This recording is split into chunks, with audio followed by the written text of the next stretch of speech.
About a mile south of Indian Head, they claimed the craft rapidly descended towards their car and hovered over it. Barney supposedly got out of his car, looked into his binoculars, and actually saw 8 to 11 beings standing in the windows of this craft, who appeared not human. Barney panicked, running back to the car and telling Betty, "They're going to capture us." As they drove away at high speed, the craft positioned itself right above their car. The Hills then heard rhythmic buzzing sounds that bounced off the trunk of the vehicle. After a tingling sensation passed through their bodies, they both experienced an altered state that left their minds dulled. After another series of buzzing sounds, they returned to normal consciousness, with only foggy memories of what transpired earlier, eventually arriving home around dawn, 2 hours later than they intended.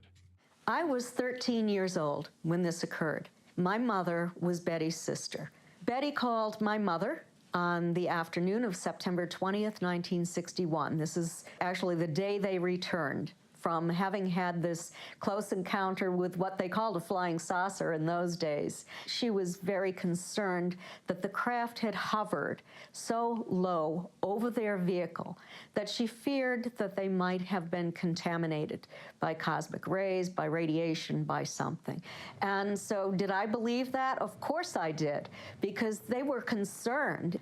They were worried. The very next day, Betty and Barney reported the event to Pease Air Force Base. They were interviewed by Major Paul W. Henderson, who first determined that the Hills had misidentified the planet Jupiter, then that it was an optical condition, and eventually it was labeled insufficient data.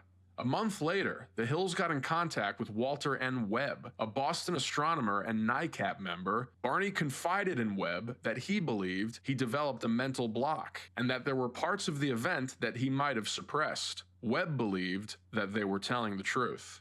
Of course, there was physical evidence as well. Betty's dress was torn in several locations.